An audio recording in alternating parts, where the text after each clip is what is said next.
புதிய தமிழகம் கட்சியினுடைய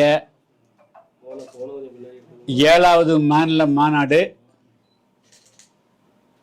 ஜனவரி மாதம் 7ஆம் தேதி அன்று மதுரையில் பிரம்மாண்டமான வகையிலே நடைபெற்றது. அந்த மாநாட்டில் 36 தீர்மானங்கள் நிறைவேற்றப்பட்டிருக்கின்றன. அந்த தீர்மானங்களை எப்படி நடைமுறைப்படுத்துவது,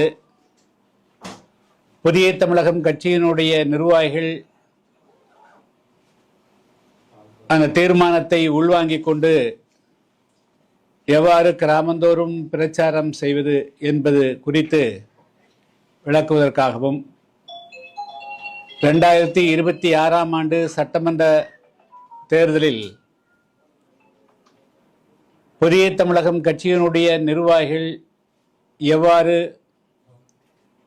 கள அளவில் பணியாற்ற வேண்டும் என்பது குறித்து விளக்குவதற்காகவும் முதற்கட்டமாக நேற்றைய தினம் தூத்துக்குடி மாவட்டம் ஓட்டப்பிடாரம் சட்டமன்ற தொகுதிக்கு உட்பட்ட ஓட்டப்பிடாரம் பகுதியில் கன்னி பேலஸில் ஆலோசனை கூட்டம் மாலை 4 மணி முதல் இரவு 8 மணி வரையிலும் நடைபெற்றது. இன்று திருநெல்வேலி மாவட்ட புதிய தமிழகம் கட்சியினுடைய செயலாளர் கூட்டமும், நாளை தென்காசி மாவட்ட செயலர் கூட்டம் சங்கரங்கோயிலும், அதைத் தொடர்ந்து விருதுநகர் மாவட்ட செயலர் கூட்டம், மேற்கு பகுதியினுடைய செயலர் கூட்டம் ஸ்ரீவில்லிபுத்தூரிலும், கிழக்கு மாவட்ட செயலர் கூட்டம் அருப்புக்கோட்டையிலும் 8ஆம் தேதியும் தொடர்ச்சியாக முதற்கட்டமாக 11ஆம் தேதி வரையிலும் தென் மாவட்டங்கள் அனைத்திலும் இதுபோன்ற செயல்வேறு கூட்டம் நடைபெற இருக்கிறது. தொடர்ந்து 2வது கட்டமாக மத்திய மாவட்டங்கள் மற்றும் வடக்கு மாவட்டங்களிலும் இந்த செயல்வேறு கூட்டம் நடைபெறும். மிக முக்கியமாக இந்த மாநாட்டிலே நிறைவேற்றப்பட்டிருக்கூடிய தீர்மானங்களை கிராம அளவில் இருக்கக்கூடிய கிளை செயலாளர்கள் புரிந்து கொள்ளக்கூடிய வகையில், அதே போல் பொதுமக்களுக்கும் விடு சொல்லக்கூடிய வகையில் எப்படி செயலாற்ற வேண்டும், அதற்கான பயிற்சி முகாம்தான் இந்த செயலர் கூட்டம். அதே போல் சட்டமன்ற தேர்தலையும் கள அளவில் இன்று இருக்கக்கூடிய சூழ்நிலைகளில் எப்படி பணியாற்ற வேண்டும் என்பதற்கான முதல் கட்டமான பயிற்சி தான் இந்த செயல்வர் கூட்டம். இன்றைய நேரத்தில் இன்னொரு முக்கியமான கருத்தை நான் நம்முடைய ஊடகவியல் நண்பர்கள் மூலமாக மாவட்ட நிர்வாகத்திற்கு சொல்லி கேட்டுக்கொள்ள விரும்புகிறேன். கடந்த நவம்பர் மாத முதல் வாரத்தில் நம்முடைய தமிழ்நாட்டில் இருந்து ஆப்பிரிக்க நாடுகளில் ஒன்றான மாலி நாட்டிற்கு பணியாற்ற சென்ற 5 பேர், குறிப்பாக தூத்துக்குடி மாவட்டம் ஓட்டப்பிடாரம் பகுதியை சேர்ந்த புதியவன், பொன்னுத்துறை, பேச்சிமுத்து, அதே போல தென்காசி மாவட்டத்தை கடையலூர் அருகே இருக்கக்கூடிய கிராமத்தை சேர்ந்தவர்கள் இசக்கி ராஜ், அதே போல தளபதி சுரேஷ் ஆகிய 5 பேரும் அங்கே, அதாவது அவர்களெல்லாம் மின் இணைப்பு பொருத்தக்கூடிய ஒரு நிறுவனத்திலே, பம்பாயை தலையிடமாக கொண்ட நிறுவனத்திலே பணியாற்றி வந்திருக்கிறார்கள். அவர்கள் அந்த நாட்டினுடைய ஆயுத குழுக்களால் கடத்தப்பட்டு ஏறக்குறைய 3 மாதங்களுக்கு மேலாகிவிட்டது. எனவே அவர்களுடைய இருப்பிடம் என்ன, அவர்களுடைய நிலைமை என்ன என்பது குறித்து இன்று வரையிலும் நம்ம அந்த குடும்பத்திற்கு தெரியாத காரணத்தினாலே அவர்கள் மிகவும் கவலையோடு இருக்கிறார்கள். எனவே மாவட்ட நிர்வாகம், தூத்துக்குடி மாவட்ட நிர்வாகம் உடனடியாக மத்திய அரசு, மாநில அரசுகளை மூலமாக செயல்பட்டு, அங்கே கூடிய தூதரகத்தின் மூலமாக செயல்பட்டு உடனடியாக அந்த மாலி நாட்டு ஆயுத குழுக்களால் கடத்தப்பட்டிருக்கக்கூடிய இந்தியர்களை, தமிழ்நாட்டு மக்களை, தூத்துக்குடி மாவட்டத்தினுடைய பிரதிநிதிகளை அவர்களை உடனடியாக விடுவித்துக் கொண்டு வர வேண்டும் என்று நம்முடைய ஊடகவியல் நண்பர்கள் மூலமாக கேட்டுக்கொள்கிறேன். அதே போன்ற ஒரு முக்கியமான விஷயம், அதாவது தமிழகத்தில் கடந்த பல வருடங்களாக ஆற்று மணல் கடத்துவது, அதே போல சட்டவிரோதமாக கனிவளங்களை கொள்ளையடிப்பது என்பது தொடர்கதையாக இருக்கிறது.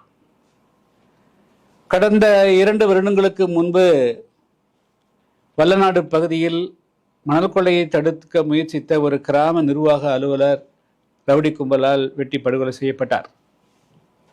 பல நேரங்களிலே வட்டாட்சியர்கள், கிராம நிர்வாக அலுவலர்களே வந்து தாக்குதல். அதே போல ஊடகவியலாளர்களும் இந்த உண்மை நிலவரங்களை படம் எடுக்கப் போகின்ற பொழுது, அதை கண்டுபிடிக்கப் போகின்ற பொழுது தாக்குதலுக்கு ஆளாவது என்பதும் ஒரு தொடர்கதையாக இருக்கிறது. இதனுடைய தொடர்ச்சியாக கடந்த 2-3 தினங்களுக்கு முன்பு கரூர் பகுதியில் மணல் கொள்ளையை, கனிம கொள்ளையை நடப்பதை படம் பிடித்து பொதுவெளியில் கொண்டு வருவதற்காக செயல்பட்ட ஊடகவியலாளர்கள் கதிரவன் மற்றும் செபஸ்டியன் ஆகிய 2 பேரும் கடுமையாக தாக்கப்பட்டிருக்கிறார்கள். அவர்கள் இன்றும் சிகிச்சை பெற்று வருகிறார்கள். அதில் மிக முக்கியமானது என்று சொன்னால், ஆளுங்கட்சியினுடைய சட்டமன்ற உறுப்பினரே பழனியாண்டி என்பவர், அவருடைய குவாரியிலேயே இந்த சம்பவம் நடைபெற்றிருக்கிறது. அவரே இதில் சம்பந்தப்பட்டிருப்பதாகவும் செய்திகள் வருகின்றன. அதுக்கான ஊடக செய்திகள் எல்லாம் வெளியே வந்திருக்கிறது. ஒரு பக்கம் இதுபோன்று வந்து கனிம வள கொள்ளைகள் தடுத்து நிறுத்தப்படும் என்று சொல்லுவது, இதுபோல் நடக்கக்கூடிய அத்துமீறி நடக்கக்கூடிய சம்பவங்களை வெளி உலகத்துக்கு கொண்டு வந்தால் அது கொண்டு வர வேண்டிய கடமை பத்திரிகையாளருக்கு இருக்குது. அவர்கள் அதுதான், அதற்காகத்தான் பத்திரிகை இருக்கிறது. எனவே அதை வந்து தங்களுடைய கடமையை செய்கின்ற பொழுது அவர்கள் மீது வந்து அவர்களுக்கு உயிர் பயத்தை ஏற்படுத்த வேண்டும் அல்லது அவர்களை கொலை செய்ய வேண்டும் என்ற நோக்கத்தோடு நடத்தக்கூடிய சம்பவத்தை கண்டித்து ஏற்கனவே புதிய தமிழகம் கட்சியின் சார்பாக நான் வந்து அறிக்கை கொடுத்திருக்கிறேன். இருந்தாலும் கூட இன்னும் அந்த குவாரியினுடைய உரிமையாளராக கருதப்படுகின்ற பழனியாண்டி மீது வந்து வழக்கு பதிவு செய்யப்படாமல் இருப்பது வந்து தெரிய வருகிறது. அதற்கான ஆதாரங்கள், அவரே தாக்கியதை போன்ற ஆதாரங்கள் எல்லாம் வந்து ஊடகங்களே வெளிவந்திருக்கிறது. எனவே வந்து இது வந்து ஏதோ ஒரு கரூரில் ஐசோலேட்டடாக தன்னிச்சையாக நடந்ததாக கருதக்கூடாது. இது வந்து ஒவ்வொரு ஊடகவியலாளருக்கும் நடந்த சம்பவமாக கருதி தமிழ்நாடு அரசு இல்லை ஆளுங்கட்சி ஆளாத கட்சி என்ற ஒரு போக்கு இல்லாமல் பாரபட்சமற்ற வகையில் அந்த ஊடகவியலாளர் மீது கொலைவெறி தாக்குதல் நடத்திய அந்த சட்டமன்ற உறுப்பினர் உட்பட அதில் யாரெல்லாம் சம்பந்தப்பட்டிருக்கார்களோ அவர்கள் மீது கடுமையான வழக்கு பதிவு செய்து உடனடியாக நடவடிக்கை எடுக்க வேண்டும் என்று வலியுறுத்துகிறேன். மீதி ஏதாவது கேள்விகள்? சரி சார், உங்களுடைய நிலைப்பாடு வந்து கூட்டணி யார் பக்கம்? 2 பக்கம் பேசுறீங்களா? அதாவது சட்டமன்ற தேர்தலுக்கு வந்து இன்னும் நாட்கள் இருக்கிறதுங்க. இன்னும் தேர்தல் தேதி எப்பொழுது அறிவிக்கப்படும் என்று கூட தெரியல. இருந்தாலும் ஏப்ரல் மாதத்தில் இல்லை மே மாதத்திற்குள்ளாக தேர்தல் வரும். தேர்தலை சந்திப்பதற்காக கள அளவில் வந்து புதிய தமிழகம் கட்சி நான் கடந்த 2 வருட காலமாக எல்லா கிராமங்களுக்கும் சுற்றுப்பிரயாணம் மேற்கொண்டு கட்சியை வந்து கிராம அளவில் வலுப்படுத்தி வந்திருக்கிறேன். அதை தொடர்ந்து நாங்கள் மாநாடுகளும் நடத்தியிருக்கிறோம். புதிய தமிழகம் கட்சியை பொறுத்த மட்டிலும் தேர்தலுக்கு வந்து எந்த நேரத்திலும் ஆயத்தமாக இருக்கிறது. இருந்தாலும் கூட இது வந்து இப்பொழுது ஒரு கூட்டணி காலமாக மாறிவிட்டது. இப்பொழுது வந்து தேர்தல் என்று சொன்னாலே கண்டிப்பாக கூட்டணி தேவை என்ற ஒரு காலமாக உருவாகி இருக்கிறது. அதற்கும் நாங்கள் வந்து ஆயத்தமாக இருக்கிறோம். அதுக்குண்டான பேச்சுவார்த்தைகளும் நடைபெற்று கொண்டிருக்கின்றன.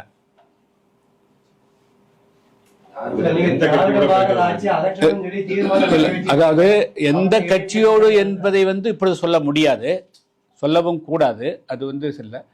ஆனால் கூட்டணிக்கான பேச்சுவார்த்தைகள் வலுவாக போய்கொண்டிருக்கிறது, சரியாக போய்கொண்டிருக்கிறது. எங்களை பொறுத்த மட்டிலும் நாங்கள் வந்து ஒரு நல்ல ஆட்சி தமிழகத்தில் 2026 மலர வேண்டும் என்று விரும்புகிறோம்.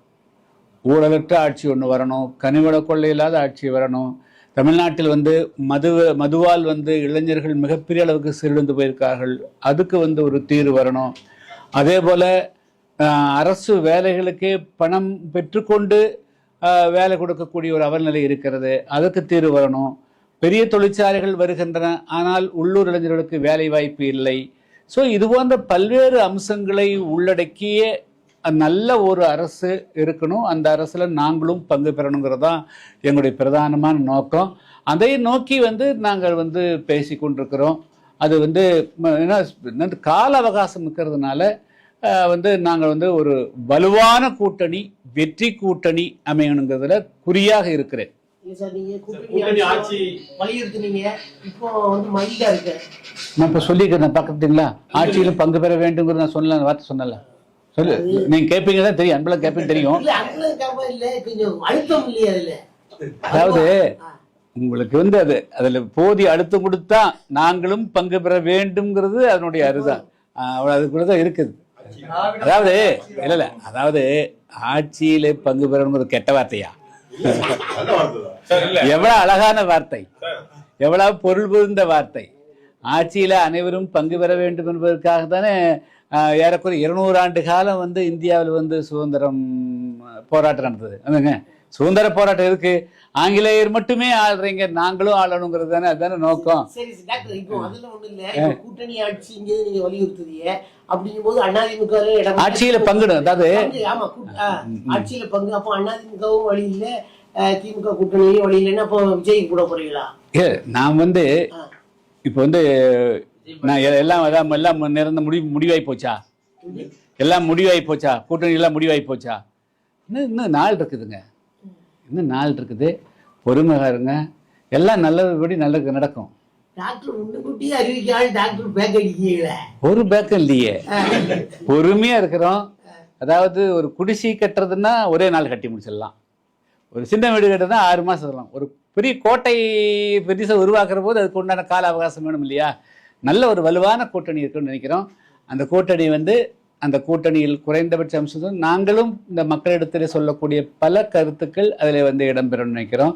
ஒரு நல்ல ஆட்சி, அதாவது அந்த ஆட்சி ஒரு 10 வருஷத்துக்காவது தமிழ்நாட்டில் நிலையாக இருக்கணும் அப்படிங்கிறது எங்களுடைய.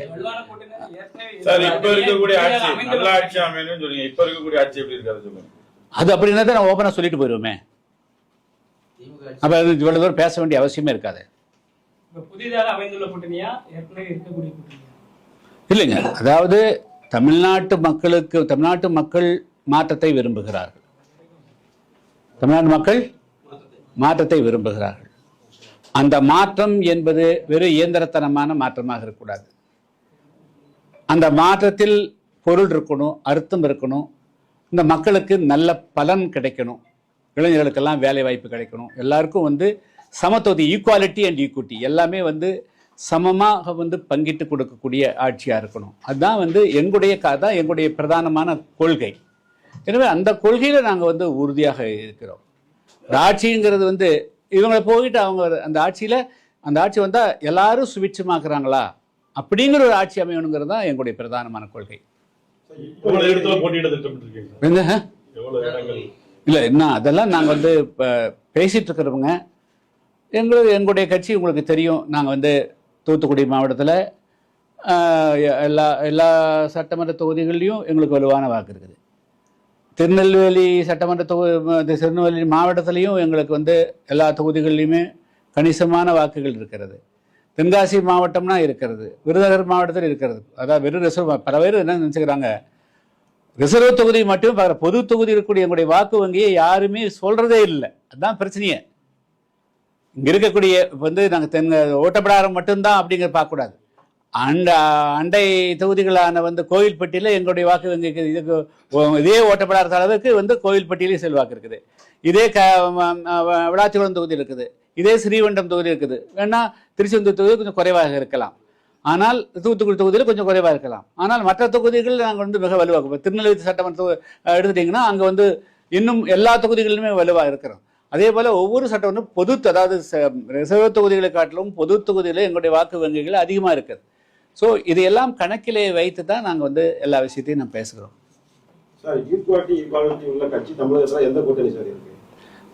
அது நாங்கள் கூட்டணி சேர்ற போது சொல்லுவோங்க.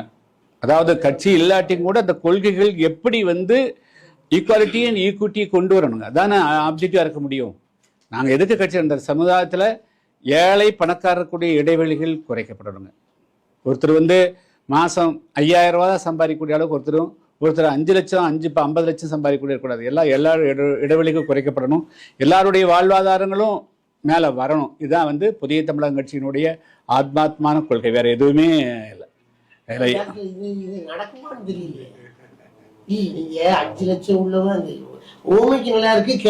நாளை காலையில் நடக்கும் சொன்ன ஏங்க வந்து இத்தனை நாடு யூரோப்பிய நாட்டில நடக்குது. ஐரோப்பிய நாட்டுகளில் நடக்குது, அங்க நாட்டில் நடக்கலையா?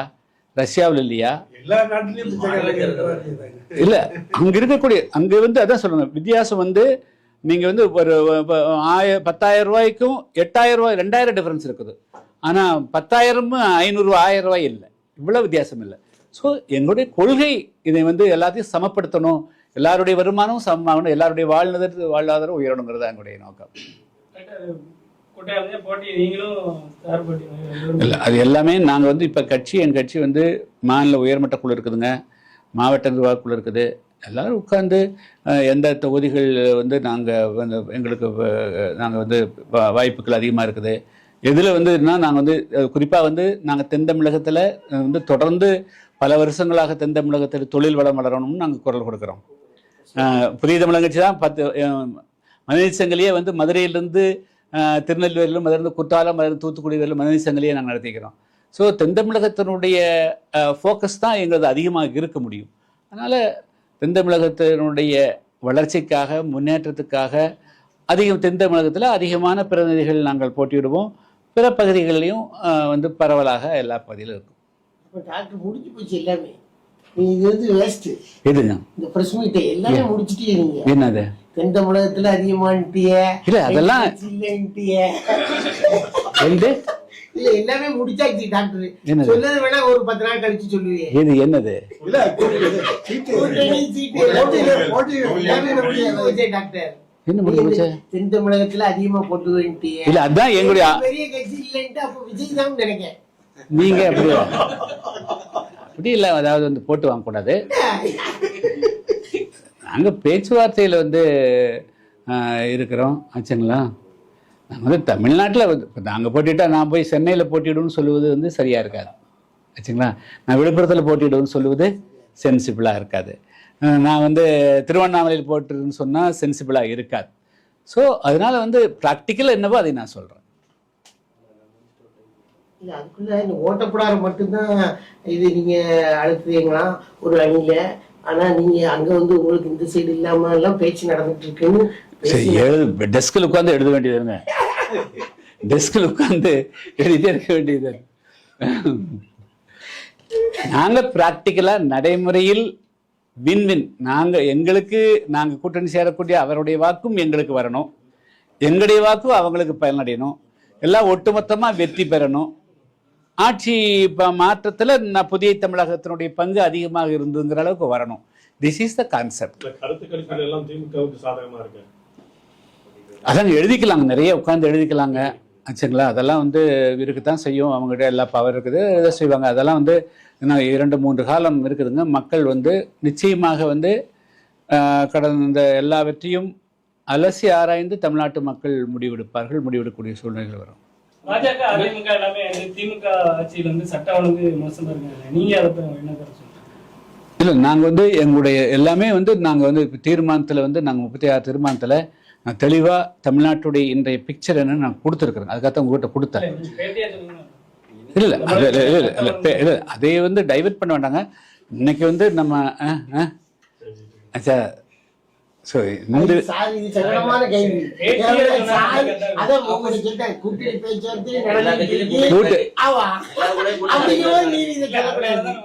கூட்டணி பேச்சுவார்த்தை நடந்து கொண்டே இருக்கிறது.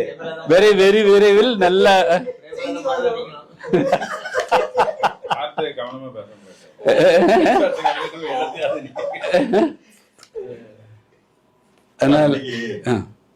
தமிழ்நாடு ஒரு போஸ்டர் ஒட்டிருக்காங்க, முட்டை படம் போட்டு தமிழ்நாடுக்கு எந்த நிதி ஒதுக்கல, முட்டை தான் கொடுத்துருக்காங்க. தமிழ்நாடு ஒரு போஸ்டர் ஒட்டிருக்காங்க. முட்டை நல்லா தானே, முட்டை புரோட்டீன் இருக்குது. இல்ல முட்டை இல்ல, முட்டையில ஒயிட்ல புரோட்டீன் இருக்குது, எல்லோல எல்லா விதமான சத்து இருக்குதுங்க. பட்ஜெட்ல ஒண்ணுமே ஒதுக்கல அப்படின்னு சொல்லி அதனால முட்டை படம் போட்டு ஒட்டி பரபரப்பா போட்டு ஒட்டிருக்காங்க. ஒரு மத்திய அரசு இன்னொரு போஸ்டர் ஒட்டிருந்தாங்க, தப்பா இங்க தகராகின்னு ஒட்டிருந்தாங்க. அதெல்லாம் போட்டுங்க. முட்டை முட்டை உடம்புக்கு நல்லது. ஒரு நாளைக்கு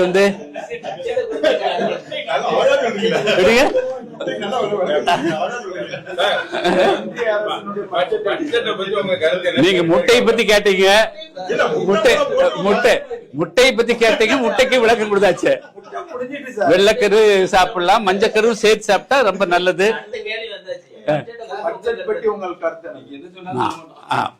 பட்ஜெட் என்ன சொல்லுங்க, இது போட மாட்டீங்களா? இது போட மாட்டீங்களா? இல்ல பட்ஜெட்ல என்னுடைய கருத்து வந்து அந்த 100 நாள் வேலை, நான் மற்ற விஷயத்தெல்லாம் பார்க்கல. 100 நாள் வேலைக்கு வந்து 125 நாளாக வந்து உயர்த்தி பட்ஜெட்ல அறிவிக்கப்பட்டிருக்கிறது. கிராமங்களில் இன்னைக்கு வந்து அதுவும் குறிப்பாக தமிழ்நாடுங்குமே சாதாரண வந்து இன்னைக்கு என்ன நிலங்கள் எல்லாம் வந்து ஒரு பக்கம் குவிஞ்சு போச்சுங்க. நிலமற்றவர்கள் ஏறக்குறைய கிராமங்களில் 40% 50% மக்கள் இருக்கிறார்கள். அவர்களுக்கு ஒரு வாழ்வாதாரம் வந்து அந்த 100 நாள் வேலை ஒன்று தான். ஆனால் அதுக்கு வந்து போதிய நிதி ஒதுக்காதது போல தோன்றுகிறது, அதுதான் சொல்ல முடியும். அதுக்கு வந்து அந்த 100 நாள் 120 நாளாக ஒதுக்கி கூட்டிக்கிறாங்க. 125 நாளுக்கு வந்து போதிய நிதி இல்லாதது போல எனக்கு தோன்றுகிறது. அது வந்து அதை நான் ஸ்டடி பண்ணி பார்த்தேன்.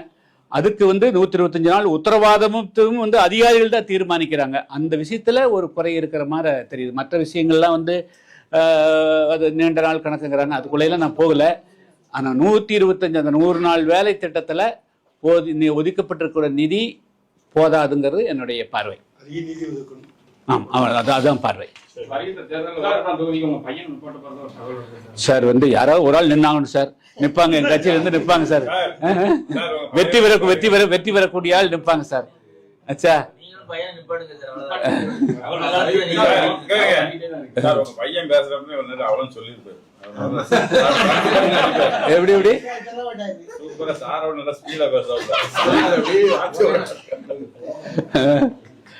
கொண்டு பேச்சுவார்த்தை நடைபெற்றுக் கொண்டிருக்கிறது. அதுதான் பேச்சுவார்த்தை நடைபெற்றுக் கொண்டிருக்கிறது. விரைவில் வந்து நல்ல அறிவிப்பு வரும். எந்த தொகுதியில் வேணா வைக்கலாம், அது வந்து எந்த தொகுதின்னு அப்புறம் சொல்லுவோம்.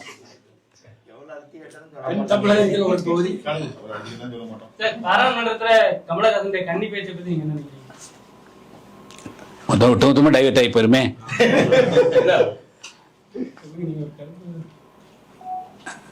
அது வேஸ்ட் பண்ண வேண்டாம்னு நினைக்கிறேன். ஒரு எம்பியே வேஸ்ட் ஆகிற போது